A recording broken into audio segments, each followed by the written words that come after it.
श्रद्धा से नमन करें हम, तेरा अनुसरण करें हम, पल पल में स्मरण करें हम महावीर स्वामी। श्रद्धा से नमन करें, तेरा अनुसरण करें हम, पल पल में स्मरण करें हम महावीर स्वामी। आराध्य देव के चरणों में नमन, आचार्य चरणों में नमन। अत्र यहाँ मंच पर विराजित जिन्हें उत्तर भारत की श्रमणी प्रवर्तनी पद से सुशोभित किया गया था, ऐसे श्रमण संस्कृति की महान साधिका साध्वी सरिता जी की सुशिष्याएं, जिन्हें अभी हम सुन रहे थे, साध्वी डॉक्टर श्री शिवाजी, साध्वी रत्न श्री शैली जी, साध्वी श्री शिवानी जी, साध्वी श्री शैलजा जी और साध्वी श्री सुमित्रा जी।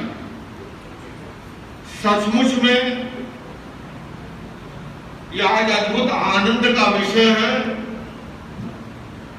कि बहनों ने अपने भाई को घर बुलाया, पर अब जमाना ज्यादा समझदारी का हो गया तो बहनों ने राखी के दिन नहीं बुलाया। उस दिन बुलाते तो शायद कुछ खिलाना पिलाना पड़ता। ऐसे दिन पर बुलाया कि भोजन तो दूर की बात, पानी की मनवार करने की भी जरूरत न रहे। अब ये जमाने का प्रभाव है या अध्यात्म का, ये मुझे नहीं पता, पर सचमुच में मैं शांति वृंद को जब सुन रहा था, आज का ये महान पावन पर्व, हमारी भारतीय संस्कृति में अनेक पर्व त्योहार मनाए जाते हैं। राष्ट्रीय पर्व के रूप में 15 अगस्त 26 जनवरी मनाते हैं, सांस्कृतिक पर्व के रूप में दीपावली, होली, रक्षाबंधन आदि मनाते हैं, किंतु कोई आध्यात्मिक पर्व और विशुद्ध रूप से तो आज ये संवत्सरी का महान पर्व, और आज का दिन तो एक तरह से कहूं फसल काटने का दिन है। किसान खेती करता है, बहुत मेहनत करता है, बीज की रुपाई से पहले भी, उसके बाद में भी उसको सिंचन देता है, धूप हवा प्रकाश का योग मिलता है, और फसल को अगर समय पे न काटे तब भी फल की प्राप्ति नहीं होती है।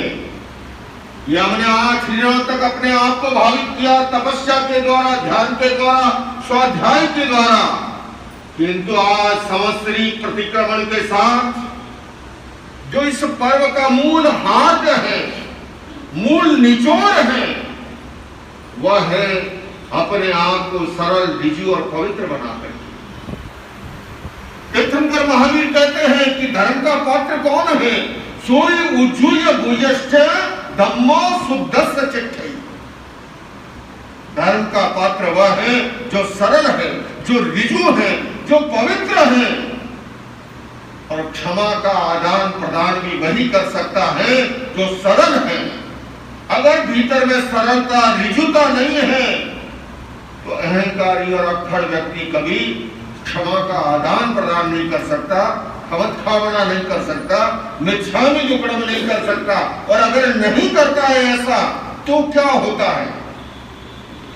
मैं अपनी ओर से कुछ नहीं कह रहा हूं, जैन आगमों का, तीर्थंकर महावीर की वाणी का जो विधान है, अभी हमारी विद्वान साध्वी वृंद भी इसी के बारे में प्रकारांतर से कुछ ऐसा ही फरमा रही थी। जैन आगमों में ये विधान मिलता है कि जिनको वीतराग चरित्र को प्राप्त करना है, यानी कि जिसे वीतराग बनना है, संसार के परिभ्रमण से पार जाना है। आगमों में कसाय को 4 प्रकार के कसाय को 14 प्रकार से बांटा गया। अनंतानंदी क्रोध मान माया लोग, अप्रत्याख्यान क्रोध मान माया लोग, प्रत्याख्यान क्रोध मान माया लोग और स्वंजनन क्रोध मान माया लोग। सरल भाषा में आपको बताऊं तो कहा कि वीतराग चरित्र को प्राप्त करने वाले साधक को जल की रेखा के समान सरल भाषा में समझाया। कसाय के अनेक प्रकार हैं। एक प्रकार बताया कि जैसे जल में रेखा खींचो, आप लोग जाते हो ना बीच के किनारे, हा? कभी गोवा जाते हो, कभी और विदेशों में बीच के किनारे का एक अलग आकर्षण है। होटल भी लो तो कोई है ना, बिल्कुल समुद्र के किनारे लो, उसका व्यू, पानी में जल में कभी रेखा खींच के देखी, अगले क्षण एक लहर आई और वो विलीन हो गई। इतना भी कषाय अगर विद्यमान है तो वीतराग चरित्र को प्राप्त नहीं हो सकता। और इसलिए वीतराग चरित्र को प्राप्त करने के लिए उसी दिन अकाउंट्स क्लोज करना होता है। शाम को प्रतिक्रमण करने के दौरान अकाउंट्स को क्लोज कर ले, तब ही वीतराग चरित्र को प्राप्त कर सकता है। अगले दिन तक उसे न रखे। इसलिए प्रतिदिन प्रतिक्रमण का विधान है। उसके बाद में आता है पाक्षिक प्रतिक्रमण का विधान। दूसरा प्रकार बताया कि जिसको जैसे अब मुनिराज हैं, साधु हैं, साध्वी हैं, पदों को छोड़िए, मूल साधु साध्वी, साधु साध्वी के लिए भी साधु साध्वी वीतराग वाली अवस्था तो नहीं है, वो मार्ग स्वीकार किया है ना? अभी भी छदमस्त है। पर उनके लिए कहा गया कि बालू की रेखा के समान, बालू के दौरे होते हैं ना, मैं तो जन्मा ही बालू के बीच में हूँ, रेगिस्तान में, है ना, बाड़मेर जिले में। आप लोग घूमने जाते हो जैसलमेर, बाड़मेर, है ना, वहां पर अगर आप उस बालू के रेखा खींचो, पानी जितनी शीघ्र तो विलीन नहीं होती है, पर फिर भी हवा का झोंका आया वो भी विलीन हो जाएगी। तो जो मुनि और साध्वी हैं, जो छठे गुण स्थान में है, अगर वो 15 दिन में अकाउंट्स क्लोज नहीं करते हैं पाक्षिक प्रतिक्रमण के साथ, तो वहां पर उनके साधुत्व के सामने संकट उत्पन्न होता है। बंधु और बहनों, ये महान जैन धर्म जिसकी अनेक विशेषताएं हैं, ये मेरे सामने कर्नल साहब जो समाज बैठा है, वो सबसे अधिक रेवेन्यू चुकाने वाला समाज है, जो सबसे अधिक पीसफुल समाज है। और समाज के अंदर कहीं भी संकट आ जाए, अगर अकाल, बाढ़, तूफान, सुनामी, भूकंप, हर जगह कल्याणकारी कार्यों के अंदर योगदान देने में सबसे आगे रहता है। पर समय के साथ इस समाज में एक कठिनाई आ गई, जिनकी एकता जो है वो विखंडित हो गई।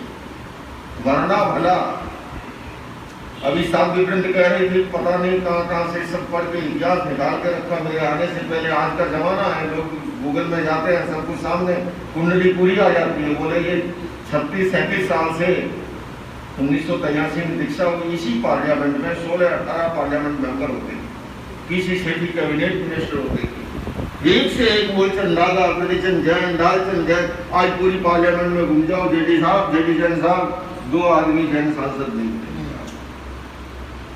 रीजन क्या है? United we stand, divided we fall. मैं यहां दूसरी बात करने जा रहा था कि अगर 15 दिन में भी अकाउंट्स क्लोज न हो, तो ये जो टाइटल है ना, साधु, साध्वी, श्रावक, श्राविका, ये कोई टाइटल नहीं है, ये बिल्ला नहीं है, ये कोई मेडल नहीं है। इन सब का संबंध है। हमारी कवि बहन अभी कवित्री कह रही थी, आचरण की बात कर रही थी कविताओं में। ये सीधा सीधा संबंध आचरण के साथ है कि अगर अपने मुनित्व को सुरक्षित रखना है, अपने साधुत्व के सामने प्रश्न चिन्ह खड़ा नहीं होने देना है, 15 दिन के अंदर पाक्षिक प्रतिक्रमण के साथ अकाउंट्स क्लोज हो जाना चाहिए। इसलिए मैं आजकल जैन एकता के लिए छोटी मोटी प्रयास करता रहता हूं, और जहां कहीं भी जाता हूं, आज भी इस मंच से मेरी वेशभूषा तेरापन समाज से मैं आया हूँ। अभी शायद जो कविता भी आपने पढ़ी थी वो आचार्य तुलसी की आखिरी बड़े प्रेम से मिलजुल सीखे मैत्री मंत्र महान से, वो मेरे दीक्षा प्रदाता आचार्य तुलसी द्वारा रचित वो कविता है। और मैं ये निवेदन करना चाहता हूं यहाँ पर कि मैं उस वेशभूषा में सबसे पहले श्रमण परंपरा के महान आचार्य शिव मुनि जी आदि जितने भी श्रवण स्थानवासी परंपरा के आचार्य हैं, भले वो नानालाल जी हैं, हस्तीमल जी हैं, पारस ये समर्थमल जी वाले हैं, मैंने कपड़े वाले हैं, परदेसी हैं, 6 कोटि है, 8 कोटि है, कोटा कोटि है, मैं उन सबको पंचांग प्रणति पूर्वक वंदना करता हूँ। और मेरा ये मानना है गुणी जनों को वंदन करने से मिथ्यात्व का नाश होता है, सम्यक तो पुष्ट होता है।